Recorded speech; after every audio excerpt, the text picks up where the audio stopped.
Two Democratic lawmakers were sound asleep in their suburban Minnesota homes when a masked gunman disguised as a police officer began his calculated assassination spree. But 43 hours later, a trail camera captures something that would end the largest manhunt in state history and expose the terrifying truth about what drove him to target those who serve the public.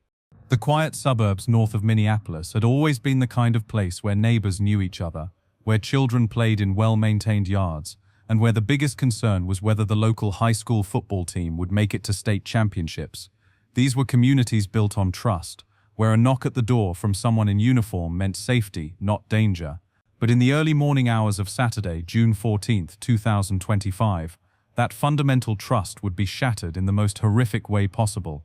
Melissa Hortman had spent her entire adult life serving others. At 58 years old, she had dedicated decades to public service, rising through the ranks of Minnesota politics to become one of the most respected voices in the state legislature. As a member of the Democratic Farmer-Labor Party, she had served as House Speaker for 6 years, championing causes that improved the lives of working families across Minnesota. Her constituents knew her as someone who returned phone calls, who showed up to community events, and who genuinely cared about making a difference. That Friday evening, Melissa had followed her usual routine. After a long week at the state capitol, she had driven home to her brick house in Brooklyn Park, a suburb that perfectly captured the American dream. Tree-lined streets, well-kept lawns, and the kind of neighborhood where people still waved to each other from their driveways. Her husband Mark was already home, and they had settled in for what they expected to be a peaceful weekend together. 20 minutes away in Champlin, another public servant was ending his day. John Hoffman, a Minnesota state senator, had also dedicated his life to serving others. Known for his thoughtful approach to legislation and his ability to work across party lines, Hoffman was the kind of politician who still believed in the power of government to make positive change. His wife Yvette and their daughter were looking forward to a quiet Saturday morning, perhaps sleeping in a bit after a busy week. Neither family could have imagined that 57-year-old Vance Boelter was, at that very moment, making final preparations for an attack that would shock the nation. For months, he had been planning, researching, and preparing for what he believed was his mission. In his mind, these were not attacks on innocent people, but strikes against what he saw as enemies of his beliefs. The evening of June 13th seemed ordinary in every way. Families were settling down to watch late-night television. Teenagers were texting friends about weekend plans, and the suburbs maintained their peaceful calm. Streetlights cast their usual gentle glow over empty sidewalks, and the only sounds were the distant hum of air conditioners and the occasional car passing through residential streets. But hidden in the darkness, evil was moving with purpose and precision. Boelter had spent considerable time and effort crafting his disguise. The hyper-realistic silicone mask he wore was designed to conceal his identity while adding an element of psychological terror. His fake police uniform was complete with tactical vest, badge, and all the equipment that would make him appear legitimate to anyone who answered their door in the middle of the night. Most disturbing of all, he had outfitted a Ford Explorer with police-style lights and even added a license plate that simply read "Police" in bold black letters. To any sleepy homeowner peering through a window or doorway, he would look exactly like what every law-abiding citizen expected to see when trouble called for official intervention. The uniform represented protection, authority, and safety. Boelter was about to weaponize that trust in the most devastating way possible. As midnight approached and the suburbs settled into their deepest sleep, Boelter made his final preparations. In his vehicle, he had loaded 3 AK-47 assault rifles and a 9mm handgun. On the seat beside him lay a carefully prepared list containing the names and addresses of 45 elected officials across Minnesota, all Democrats, all people he had marked for death. The list represented months of research and planning. He had studied their schedules, learned their home addresses, and conducted surveillance to understand their routines. This was not a crime of passion or a moment of spontaneous violence. This was calculated, methodical, and designed to strike at the very heart of American democracy.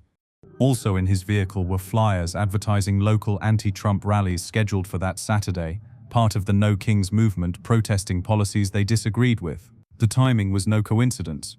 Boelter had chosen this night specifically because he knew the political tension in the country was at a fever pitch, and he intended to escalate that tension into something far more dangerous.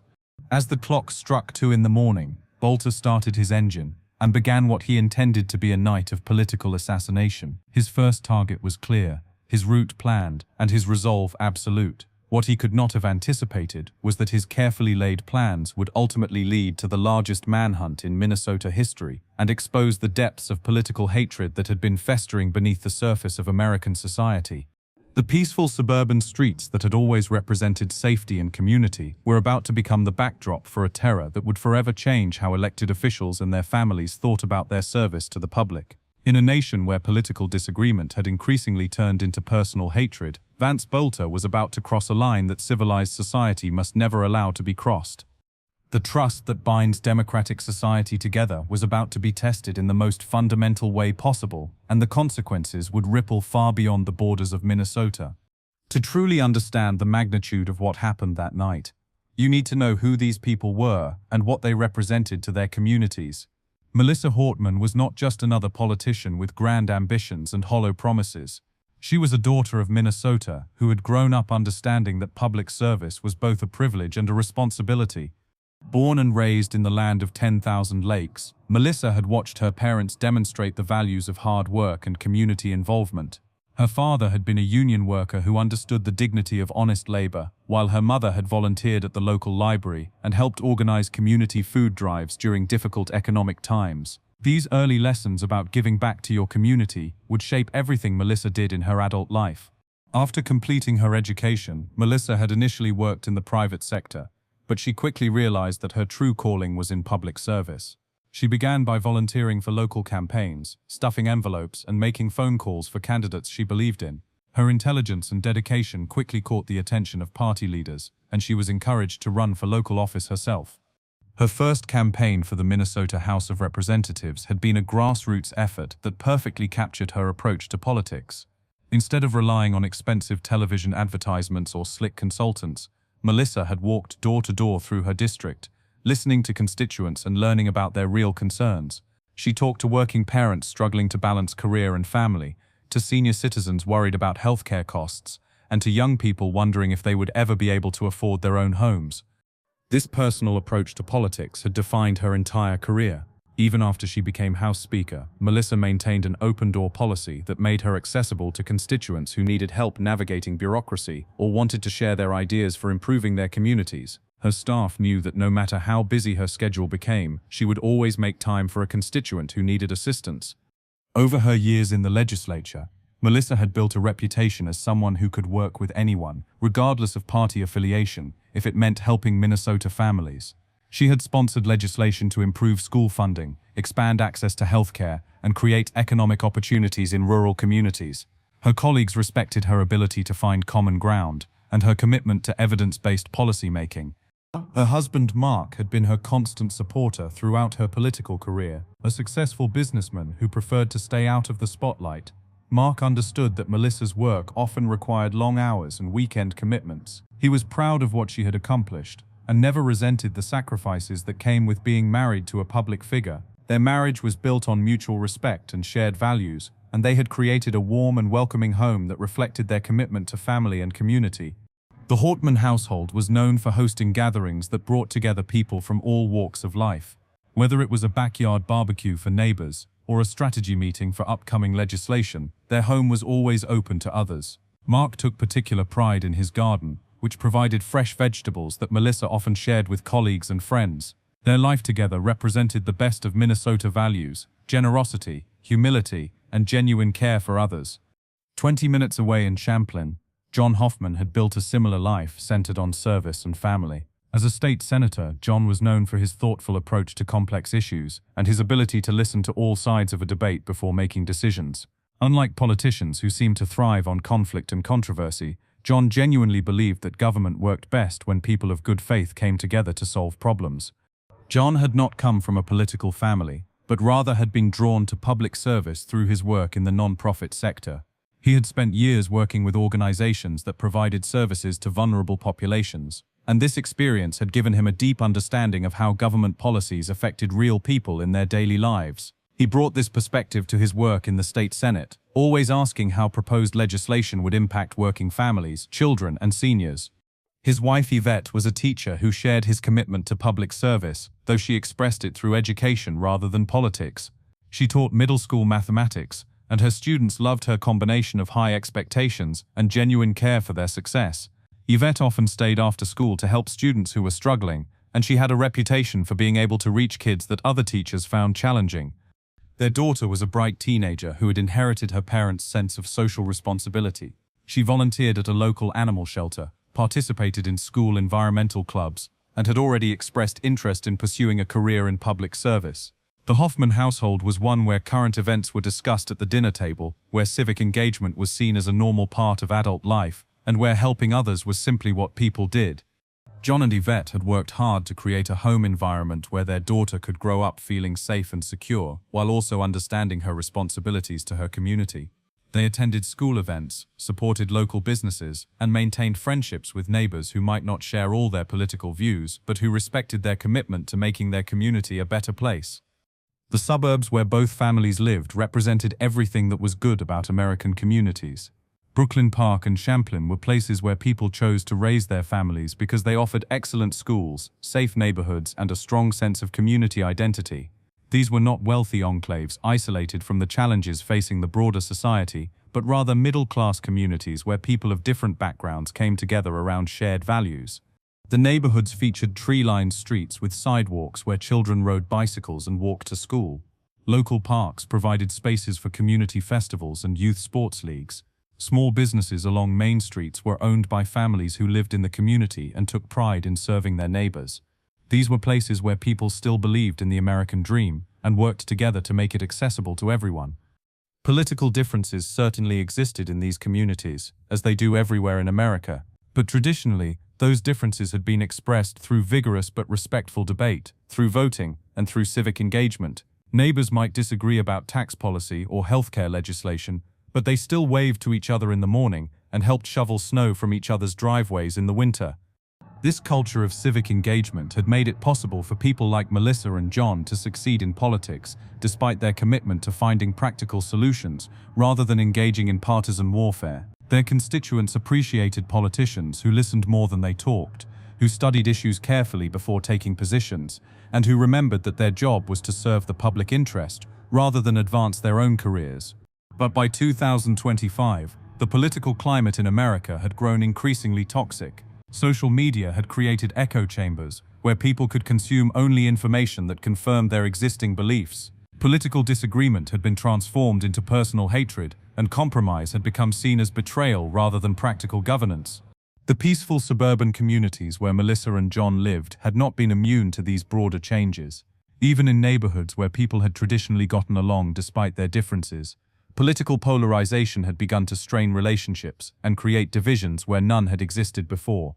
It was into this environment of growing tension and mistrust that Vance Boelter had begun planning his attack on democracy itself. At exactly 2:02 in the morning on Saturday, June 14th, the headlights of Vance Boelter's fake police vehicle pierced the darkness of Edgewood Drive in Champlin. The Ford Explorer moved slowly through the residential neighborhood, its occupants scanning house numbers, until he found the modest split-level home where State Senator John Hoffman lived with his wife and daughter. Boelter had chosen this time deliberately. 2 in the morning was when most families would be in their deepest sleep, when their defenses would be down, and when a knock at the door would create maximum confusion and vulnerability. It was also the time when a police officer arriving at someone's home would suggest a genuine emergency, making it more likely that residents would open their door without hesitation. The fake police SUV pulled into the Hoffman family's driveway, with its emergency lights activated, casting red and blue reflections across the quiet suburban street. To any neighbor who might have glanced out their window, the scene would have looked like exactly what it was designed to appear: law enforcement responding to some kind of emergency call. Boelter stepped out of the vehicle, wearing a complete police uniform that included a tactical vest, badge, and duty belt equipped with what appeared to be standard law enforcement gear. His hyperrealistic silicone mask was designed not just to conceal his identity, but to create an unsettling psychological effect on anyone who encountered him. In the dim light of suburban street lamps, he looked like a legitimate police officer, albeit one whose appearance might create a vague sense of unease. The sound of heavy knocking on the front door shattered the peaceful silence of the Hoffman household. "This is the police," Boelter shouted in a voice that carried the authority and urgency that people associate with law enforcement. "Open the door." Inside the house, John and Yvette Hoffman were jolted awake by the sound. Like most people who are awakened suddenly in the middle of the night by police at their door, Their first instinct was to assume that something terrible had happened to someone they loved. Perhaps there had been an accident involving a family member, or maybe there was some kind of emergency in the neighborhood that required their immediate attention. John quickly pulled on a robe and made his way to the front door, with Yvette close behind him. Their teenage daughter had also been awakened by the commotion and emerged from her bedroom to see what was happening. The family approached the front door together, united in their concern about whatever emergency might have brought police to their home in the middle of the night. But as John peered through the peephole and got his first clear look at the figure standing on his front porch, something did not feel right. The uniform looked correct, and the vehicle in the driveway certainly appeared to be a police car, but there was something about the person's posture and demeanor that triggered an instinctive alarm in John's mind. Yvette, standing beside her husband, also sensed that something was wrong. Perhaps it was the way the figure was standing, or maybe it was some subtle detail about the uniform that did not look quite right. Whatever the specific trigger, both John and Yvette found themselves hesitating instead of immediately opening the door. "What is this about?" John called through the door, hoping to get more information before allowing the stranger into his home. "Police business," Boelter responded. "I need to speak with you immediately. Open the door." The interaction continued for several more moments, with John and Yvette becoming increasingly convinced that the person outside was not a legitimate police officer. Their suspicions were confirmed when Boelter's impatience began to show, and his demands became more aggressive and less professional than what they would expect from actual law enforcement. When it became clear that the family was not going to voluntarily open the door, Boelter's carefully planned approach began to break down. The psychological advantage he had hoped to gain by impersonating a police officer was slipping away, and he could sense that his intended victims were becoming suspicious rather than compliant. "This is a robbery," Boelter suddenly announced, abandoning his police impersonation and revealing his true intentions. "Open this door, or I will break it down." This admission confirmed what the Hoffman family had already begun to suspect, but it also escalated the situation from one of suspicious caution to one of immediate danger. John realized that he needed to protect his wife and daughter from whatever this person intended to do to them. As John moved to secure the door and call for help, Boelter lost patience with his careful plan and resorted to violence.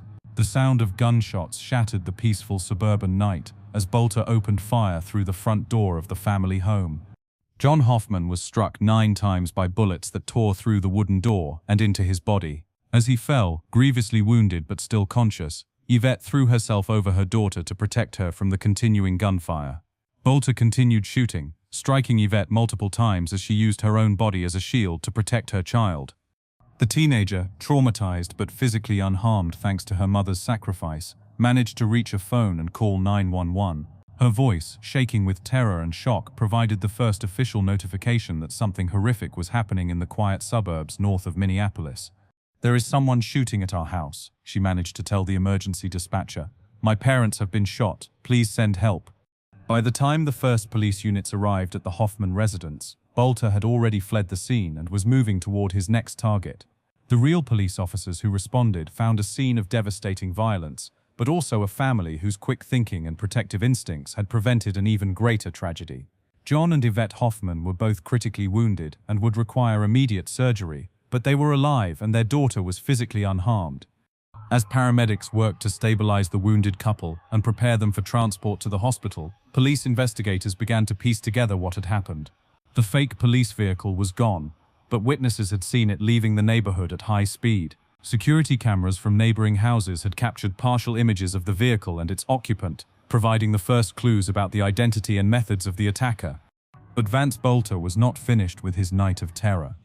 Even as emergency responders were working to save the Hoffman family, he was already moving toward his next target, following a carefully planned route that would take him to the homes of other elected officials he had marked for death. At 2:24 in the morning, just 18 minutes after the attack on the Hoffman family, surveillance cameras at the home of State Representative Kristen Barner captured a chilling image. The same masked figure who had just shot 2 people was now standing on another front porch, once again wearing his police costume and carrying weapons designed to kill.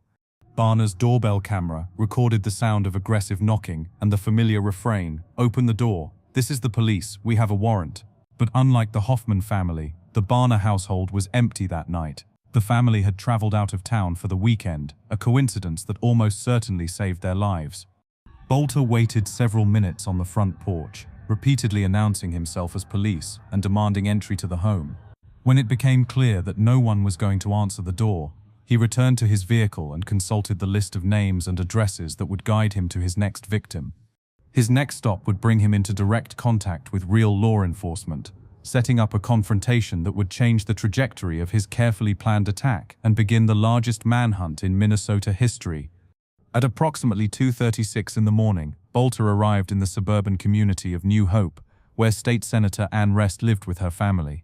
But as he positioned his fake police vehicle near her home, he encountered something he had not planned for: an actual police officer who was conducting exactly the kind of proactive safety check that real law enforcement performs when one of their colleagues has been attacked. The female officer from the New Hope Police Department had heard about the shooting in Champlin and had immediately recognized that other elected officials might be at risk. Acting on her own initiative, she had decided to check on Senator Rest's welfare, demonstrating the kind of quick thinking and protective instincts that represent the best of law enforcement. When the New Hope officer encountered Boelter's vehicle, her first assumption was that another officer had been dispatched to the same location for the same purpose. The SUV looked like a legitimate police vehicle, complete with emergency lights and official-looking markings. In the darkness and confusion of the early morning hours, it would have been natural for her to assume that multiple units had been sent to protect potential targets. But when she attempted to communicate with the person in the fake police vehicle, something seemed wrong. Instead of the professional greeting and coordination that she would expect from a fellow officer, she received only silence and a blank stare. The person behind the wheel simply looked straight ahead, refusing to acknowledge her presence or respond to her attempts at communication. This behavior was so unusual and unprofessional that it immediately raised red flags for the experienced officer. Real police officers, especially in a situation involving threats against public officials, would be eager to coordinate their efforts and share information about potential dangers. The refusal to communicate suggested that something was seriously wrong with the situation. However, the officer's primary responsibility was to check on Senator Rest's safety, and she decided to proceed with that mission while keeping the suspicious vehicle under observation. Her decision to continue with her original plan, rather than immediately confronting the suspicious person, probably saved both her own life and the life of the senator she was trying to protect. As the New Hope officer approached Senator Rest's home to conduct her welfare check, Boelter realized that his cover had been compromised and that real law enforcement was now aware of his presence in the area. Rather than risk a confrontation with an armed and trained police officer, he decided to abandon this target and move on to the next name on his list. But his time was running out, and the element of surprise that had been so crucial to his plan was rapidly disappearing. Police agencies throughout the Minneapolis metropolitan area were now aware that someone was targeting elected officials, and protective measures were being put in place even as Boelter continued his deadly mission. His final stop would bring him face to face with the consequences of his actions and set in motion a chain of events that would ultimately lead to his capture and the full exposure of his plot against American democracy. At 3:35 in the morning, Brooklyn Park police officers Derek Rodriguez and Patricia Chen were conducting what they thought was a routine welfare check on State Representative Melissa Hortman. The department had received word of the shooting in Champlin, and with the recognition that elected officials might be targeted, supervisors had made the decision to proactively check on prominent lawmakers in their jurisdiction. As their patrol car turned onto Melissa's quiet residential street, both officers immediately noticed something that made them reach for their radios. A black Ford Explorer with police-style emergency lights was parked in the driveway of the Hortman residence, its red and blue strobes cutting through the pre-dawn darkness. More concerning still, they could see a figure near the front door of the house. "Control, we have arrived at the Hortman residence," Officer Rodriguez radioed to dispatch. "There appears to be another unit already on scene."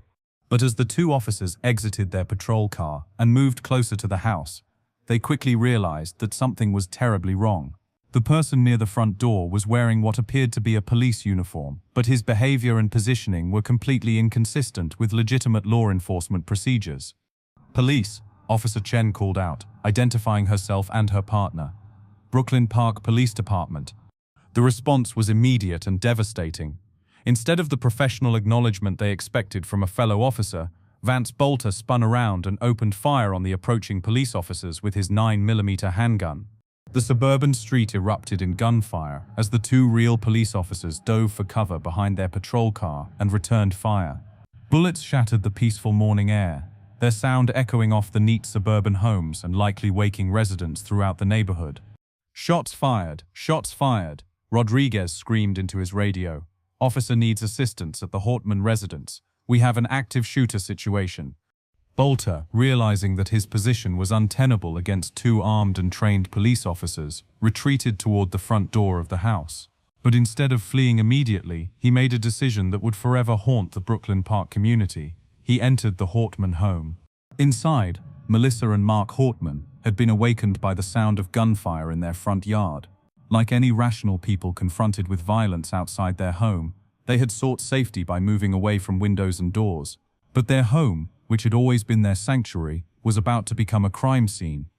The details of what happened inside the Hortman house would later be reconstructed through forensic evidence and witness statements, painting a picture of violence that shocked even experienced investigators. Boelter, driven by political hatred and armed with multiple weapons, killed both Melissa and Mark Hortman before making his escape through the back of the house. Officers Rodriguez and Chen, meanwhile, had called for backup and were maintaining a perimeter around the residence while waiting for additional units to arrive. Within minutes, the quiet suburban street was filled with police cars, ambulances, and fire trucks as the full weight of law enforcement response descended on the scene. But by the time officers were able to safely enter the house, Boelter was gone. He had fled on foot, abandoning his fake police vehicle and disappearing into the darkness of the surrounding neighborhood. Left behind was a scene of devastation that would forever change how lawmakers and their families thought about their safety and security. The abandoned Ford Explorer would prove to be a treasure trove of evidence that revealed the full scope of Boelter's planned attack. As investigators carefully searched the vehicle, they discovered an arsenal that suggested far more violence than what had already occurred. 3 AK-47 assault rifles were found in the back of the SUV, along with hundreds of rounds of ammunition. The weapons were high-capacity, military-style rifles capable of inflicting massive casualties in a short period of time. The fact that Boelter had brought such overwhelming firepower suggested that he had been prepared for extended gun battles with law enforcement. But perhaps even more chilling than the weapons was a handwritten list found on the front seat of the vehicle. The notebook contained the names and home addresses of 45 elected officials throughout Minnesota, all of them Democrats, all of them apparently marked for assassination. The list was methodically organized and showed evidence of extensive research and surveillance. Addresses were current and accurate. Some included notes about family members and security arrangements, and several names had been crossed off or marked with symbols that investigators would later determine indicated priority targets.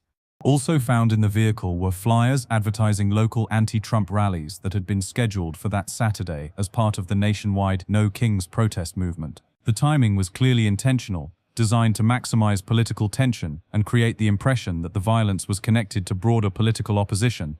As investigators continued to process the vehicle, they also discovered a ballistic vest, additional ammunition, and a gold police-style badge that was part of Boelter's disguise. The level of planning and preparation evident in these materials made it clear that this had not been an impulsive act of violence, but rather a carefully planned campaign of political terrorism. Minnesota Governor Tim Walz, who had served as Vice President Kamala Harris's running mate in the 2024 election, was awakened at his residence and briefed on the situation. His response was immediate and comprehensive, activating the state's Emergency Operations Center and deploying every available resource to support the manhunt. "This is an attack on democracy itself," Governor Walz said in an emergency statement issued just hours after the shootings. "We will not allow political violence to tear apart the fabric of our society. Every available resource of state government is being deployed to find this terrorist and bring him to justice." The Federal Bureau of Investigation was immediately brought into the case, given the obvious political motivation of the attacks and the potential for the violence to spread beyond Minnesota's borders. FBI agents from the Minneapolis field office arrived on scene within hours, bringing with them specialized resources for tracking fugitives and analyzing evidence. The scale of the law enforcement response was unprecedented in Minnesota history. Within 6 hours of the first shooting, more than 200 officers from dozens of agencies were involved in the search for Boelter.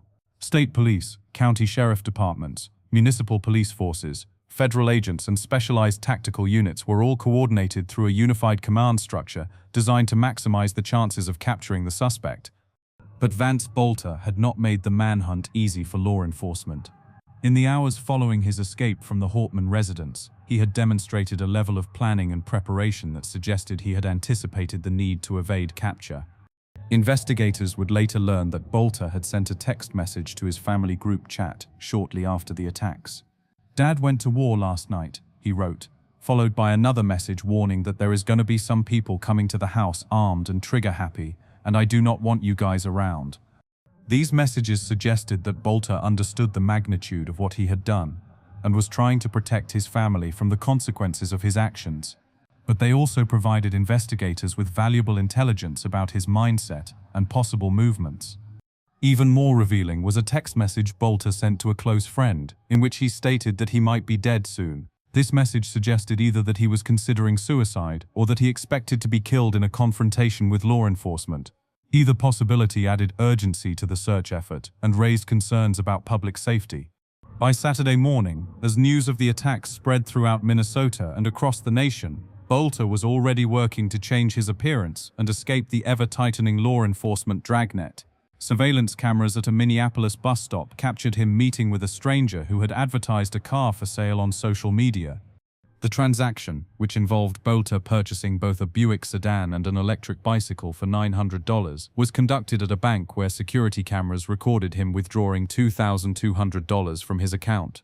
Most significantly, the cameras showed that he was now wearing a cowboy hat, apparently as part of an effort to disguise his appearance. This evidence confirmed that Boelter was actively attempting to evade capture and had access to financial resources that might allow him to remain hidden for an extended period. The discovery also raised concerns that he might attempt to flee Minnesota entirely, potentially targeting elected officials in other states.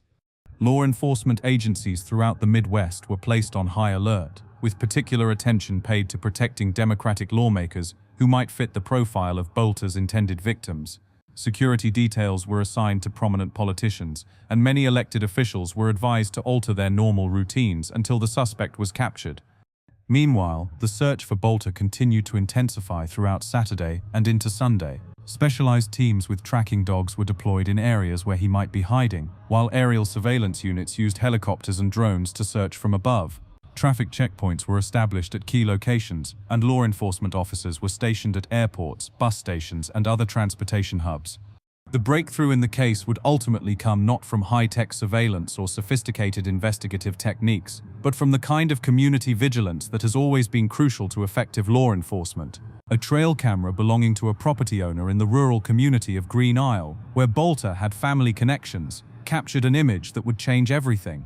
The camera, which had been set up to monitor wildlife activity on the property, photographed a figure moving through the area on Sunday evening. When law enforcement analysts enhanced and examined the image, they were able to confirm that the person in the photograph was Vance Boelter.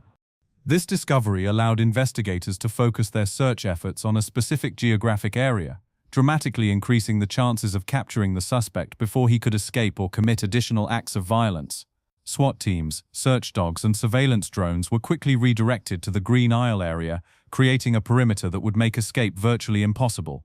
The manhunt was entering its final phase, but the most dangerous moments were still ahead.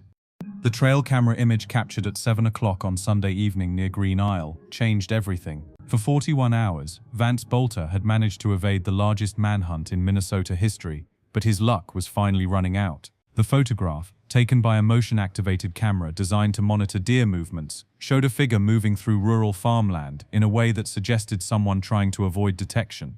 Law enforcement analysts working around the clock at the Emergency Operations Center quickly enhanced the image and confirmed what they had hoped to see. The person captured by the camera was indeed Vance Boelter.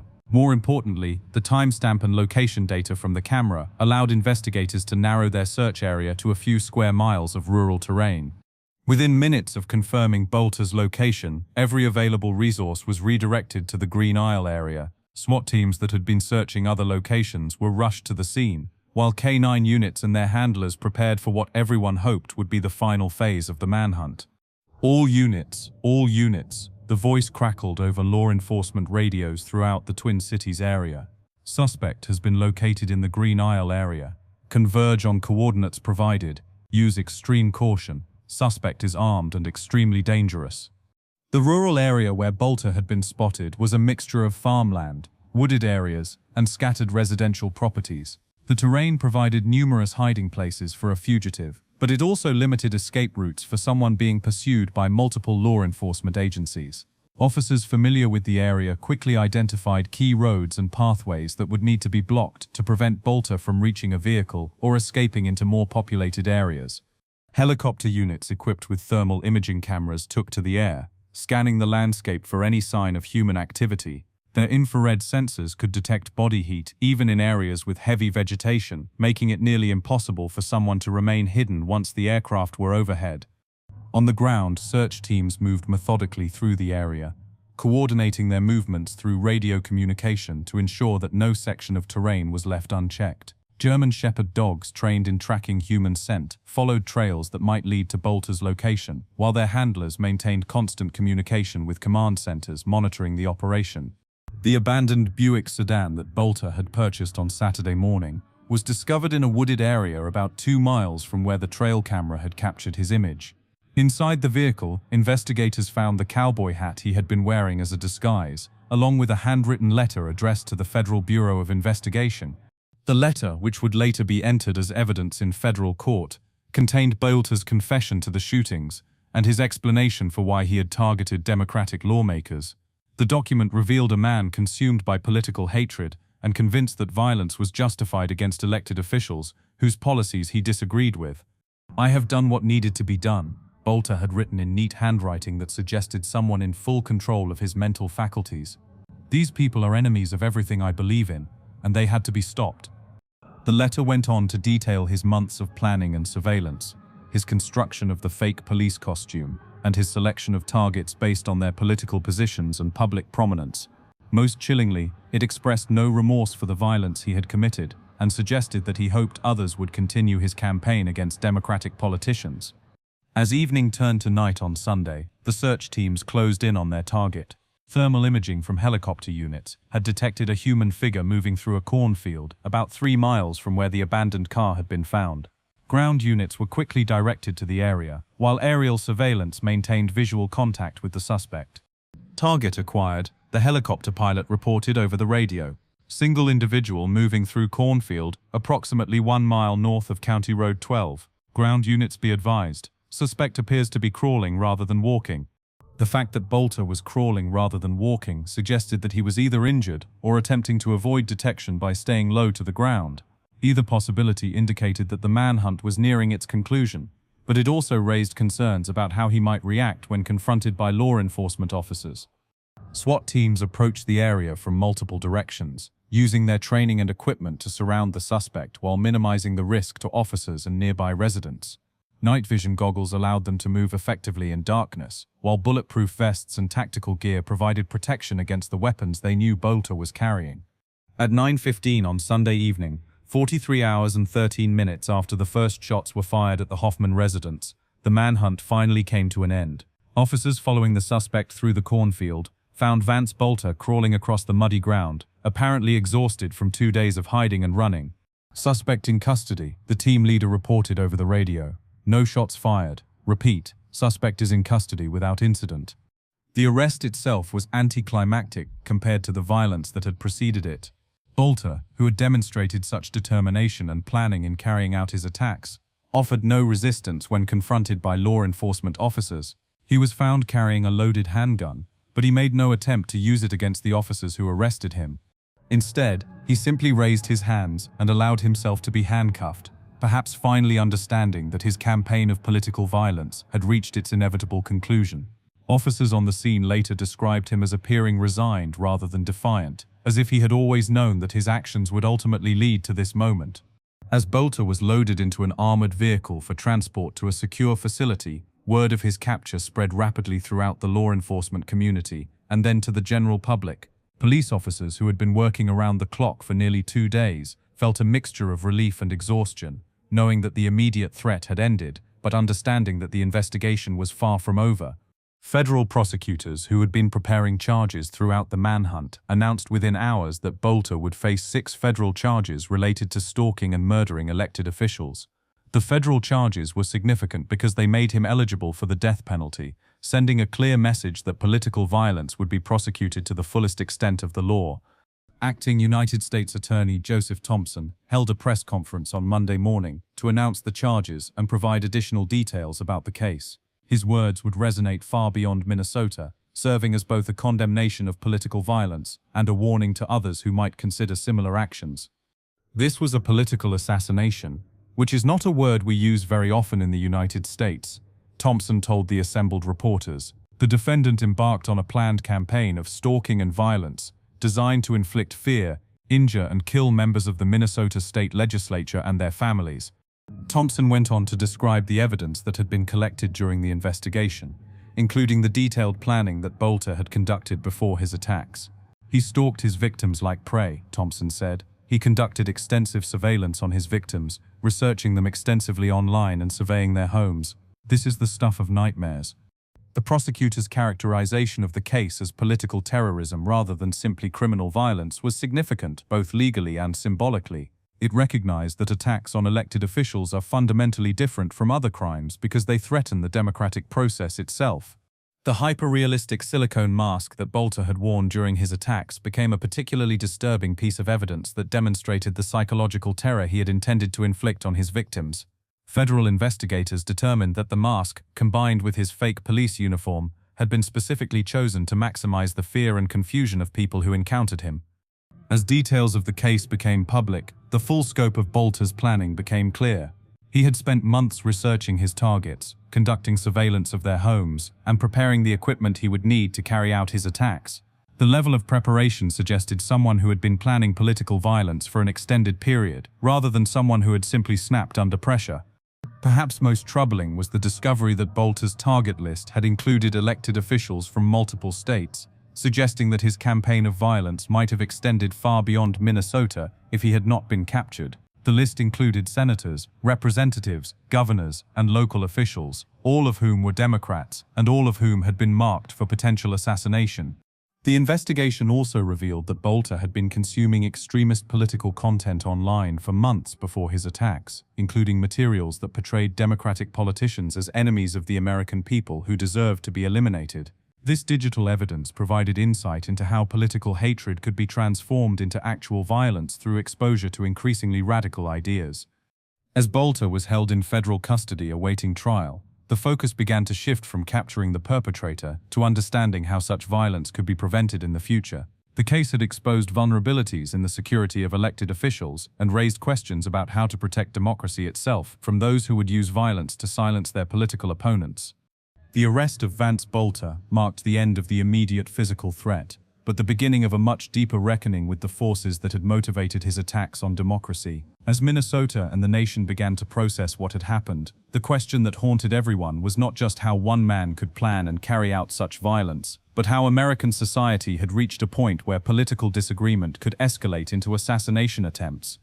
John and Yvette Hoffman faced a long and difficult recovery from their physical wounds, but their survival represented something more than just medical success. In the days following the attacks, as they lay in hospital beds connected to machines that monitored their vital signs, they became symbols of resilience in the face of political terrorism. Their teenage daughter, who had shown such courage in calling for help during the attack, also became an inspiration to young people across the country who were struggling to understand how to engage with politics in an increasingly dangerous environment.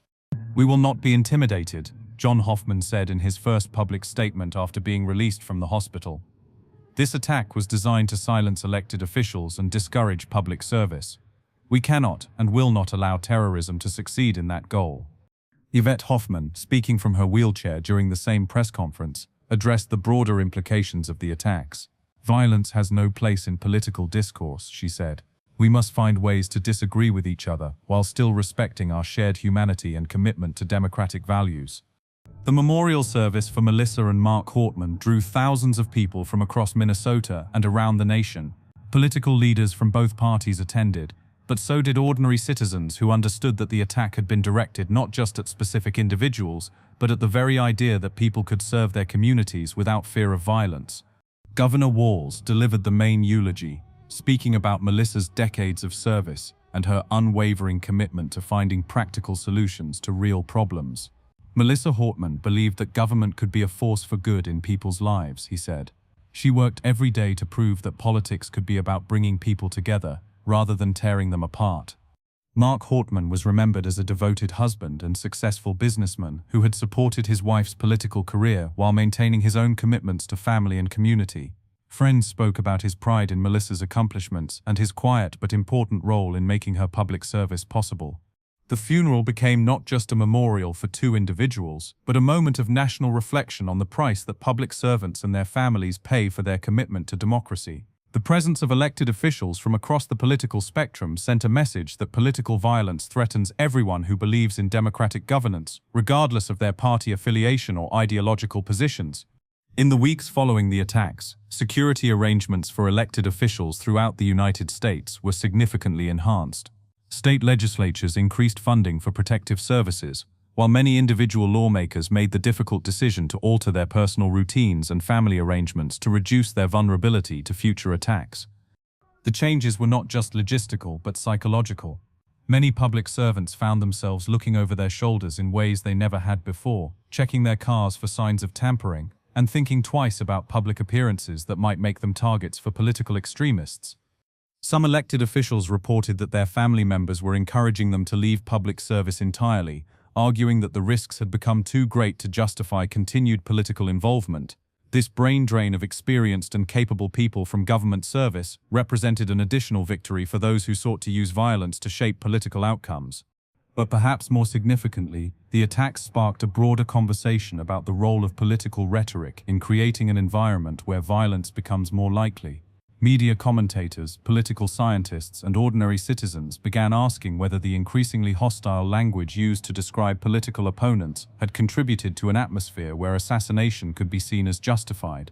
Social media platforms came under particular scrutiny for their role in allowing extremist content to spread, and for creating echo chambers where people could consume only information that reinforced their existing beliefs. The algorithms that determined what content users saw were criticized for promoting sensational and divisive material that generated engagement but also contributed to political radicalization. Educational institutions began developing new curricula designed to help students understand the importance of civil discourse and the dangers of political extremism. These programs emphasized the difference between legitimate political opposition and the kind of hatred that leads to violence, while also teaching practical skills for engaging with people who hold different political views. Religious communities also played an important role in the healing process, hosting interfaith services that brought together people from different backgrounds to condemn political violence and recommit to peaceful forms of civic engagement. These gatherings provided spaces for people to process their grief and fear, while also reinforcing shared values that transcended political differences. The legal proceedings against Vance Boelter became a focal point for discussions about how society should respond to political terrorism. Federal prosecutors' decision to seek the death penalty sent a clear message about the seriousness with which the justice system viewed attacks on democratic institutions, but it also sparked debates about whether capital punishment was appropriate even in cases involving political violence. Defense attorneys argued that Boelter's actions, while inexcusable, were the product of mental illness and political manipulation rather than calculated evil. They pointed to his consumption of extremist online content and his apparent isolation from mainstream political discourse as factors that had contributed to his radicalization. Prosecutors, however, maintained that the extensive planning and careful preparation evident in Boelter's attacks demonstrated a level of intentionality and sophistication that could not be explained away by mental health issues or political influence. The target list, the fake police costume, and the surveillance of potential victims all suggested someone who understood exactly what he was doing and why. As the legal case progressed through the federal court system, it became a test of whether American institutions could respond effectively to political terrorism without compromising the democratic values that the attacks had sought to destroy. The transparency of the judicial process, the protection of defendants' rights, and the careful presentation of evidence all demonstrated that the rule of law remained strong even in the face of violent opposition. The broader impact of the attacks extended far beyond Minnesota's borders. Elected officials in other states reported increased threats and harassment, suggesting that Boelter's actions had inspired copycat behavior among other political extremists. Law enforcement agencies throughout the country increased their monitoring of online extremist activity and enhanced their protective services for public officials. International observers also took note of the attacks, with some expressing concern about the stability of American democratic institutions. The fact that elected officials could be targeted for assassination based on their political positions raised questions about whether the United States was experiencing the kind of political breakdown that had historically been associated with less stable democracies. But the response to the attacks also demonstrated the resilience of American democratic culture. The condemnation of political violence was swift and bipartisan, with leaders from across the political spectrum coming together to denounce terrorism regardless of its ideological motivation. This unity in the face of extremism provided evidence that democratic values remained strong even as they were being tested. Community organizations throughout Minnesota organized events designed to rebuild trust and encourage continued civic engagement. Voter registration drives, town hall meetings, and volunteer opportunities all saw increased participation as ordinary citizens demonstrated their commitment to democratic participation despite the risks that had been made apparent. Young people, in particular, seemed to respond to the attacks by becoming more rather than less engaged with political processes. High school and college students organized discussions about political violence, while youth organizations saw increased membership as teenagers and young adults sought ways to contribute to positive political change. The attacks also led to important conversations about the responsibility that all citizens bear for maintaining a healthy democracy. Community leaders emphasized that preventing political violence required more than just enhanced security measures. It also required individuals to take responsibility for the tone and content of their own political discourse.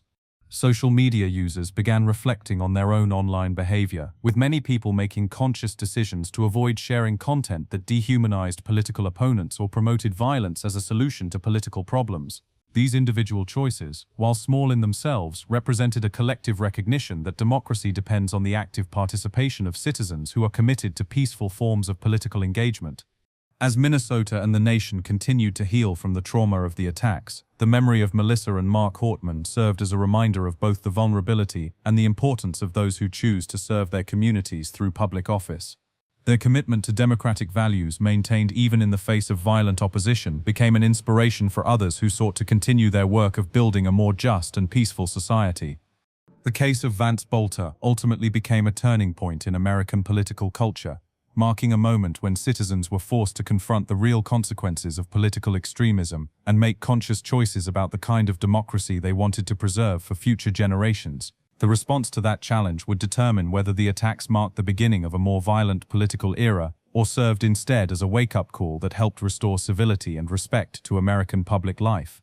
If you found this case as shocking as we did, make sure to subscribe to Criminal Mind Cortex for more incredible true crime investigations that will leave you questioning everything you thought you knew about the darker side of human nature. Hit that notification bell so you never miss our latest deep investigations into the most mind-bending cases from around the world, where we explore not just what happened, but why it matters for all of us who believe in justice and truth.